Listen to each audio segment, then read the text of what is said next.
Picture this. You stroll out to your mailbox, grab the stack, and right there on top is a letter screaming important notice. You rip it open, and your stomach just drops. A company you trust is basically saying, hey, hackers breached our systems, and your social security number, birth date, name, and phone number, yeah, they're exposed. They offer you a free year of credit monitoring, but come on, it's like the fifth one of those you've gotten this year.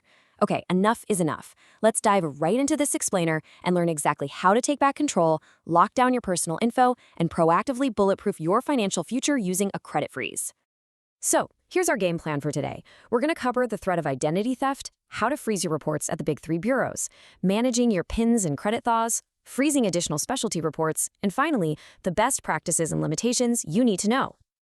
All right, let's jump straight into Section 1, the threat of identity theft, focusing on data breaches and their real-world consequences. You know, the whole landscape of data security has just totally flipped over the last decade.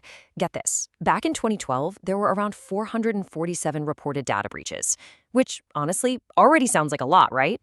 But jump to 2023, that number absolutely skyrocketed to 3,205. That is a massive jump. It's honestly no longer a matter of if your data gets exposed, it's when. Actually, your sensitive data might literally be sitting on some dark web marketplace right this second. And identity theft, it acts as a total wrecking ball to your life. Scammers take that exposed social security number and just go to town. They use it to open unauthorized auto loans, mortgages, fresh credit cards, bank accounts, the whole shebang, all entirely in your name, leaving you with the mess. So here is the absolutely crucial point. A credit freeze, which is legally known as a security freeze, is your ultimate defense mechanism here. And the best part? It's completely free. It strictly limits who can even peek at your credit file. If nobody can see your file, well, nobody can open a new account in your name without your explicit direct permission. Think of a credit freeze kind of like throwing a heavy padlock and a thick steel chain onto your front door. When you apply for a new credit card, the bank always checks your history to see if you qualify, right? But if your report is frozen, the bank essentially tries the handle, finds it locked, and application denied. The scammer gets absolutely nothing. Now, before we actually get to the how-to part, we need to dismantle a massive myth right now. Freezing your credit absolutely does not hurt your credit score. No way. Your score will keep building exactly like it did before. Plus, it doesn't close your existing accounts. Your current credit cards, your mortgage, your car loan, they all just keep working normally. You can still swipe your cards, set up auto pay, and just live your life without a hitch. Moving right along to Section 2, freezing the big three, Equifax, Experian, and TransUnion. Let's turn this concept into an actionable, surprisingly simple routine you can literally do today. Here's the 3-step universal process for locking down your profile. Step 1, gather up your legal details. We're talking full name, social security number, date of birth, and current address. Step 2, you have to contact each of the 3 bureaus separately. Doing one doesn't magically freeze the others. And step 3, highly important, securely store your newly assigned PIN or password. Okay, I highly recommend pausing and taking a quick screenshot right now. Using these online portals is by far the fastest method. It usually takes less than 10 minutes per bureau.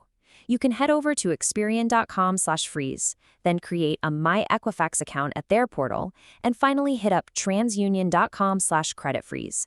Oh, and if you'd rather talk to a machine or a person, you can totally use their toll-free numbers to answer those identity verification questions over the phone. All right, Section 3, managing PINs and credit thaws. Basically, how to lock and unlock your credit. So, boom, you've frozen your credit. Awesome. But what happens when you actually need to apply for a new apartment or open up a sweet new rewards card? Well, you'll need to thaw your credit. When you first place a freeze, the bureau gives you a unique PIN or makes you set up an online account. Do not lose this. Save your PINs in a secure password manager right away.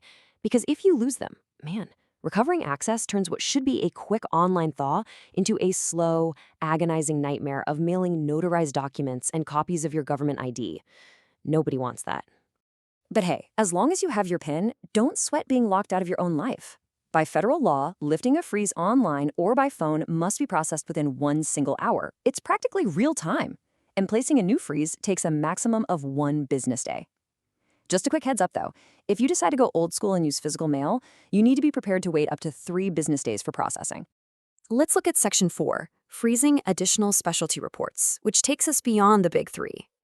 Here's something a lot of people don't realize. Equifax, Experian, and TransUnion aren't the only ones quietly tracking your financial moves. To build a truly robust ironclad defense, you really should place free freezes on specialty agencies too. A massive one to know about is check systems. See, if a scammer gets your data, they might try to open a checking account just to overdraft it and run. Freezing check systems stops that cold. You should also consider Innovis, LexisNexis, and the NCTU. That last one handles utility and telecom data, which stops scammers from setting up fake cable or phone accounts in your name. Now, if you are a parent or a guardian, listen closely to this part. Children are actually prime targets for identity theft simply because their credit files are completely blank and entirely unmonitored. It's a goldmine for scammers. But you can and absolutely should freeze your minor child's credit. The process is a little bit more manual. You generally have to mail a specific security freeze request form to the bureaus, along with proof of your identity and proof of your authority, like a birth certificate. It is a bit of extra paperwork, sure, but it completely guarantees their financial slates stay spotless until they reach adulthood.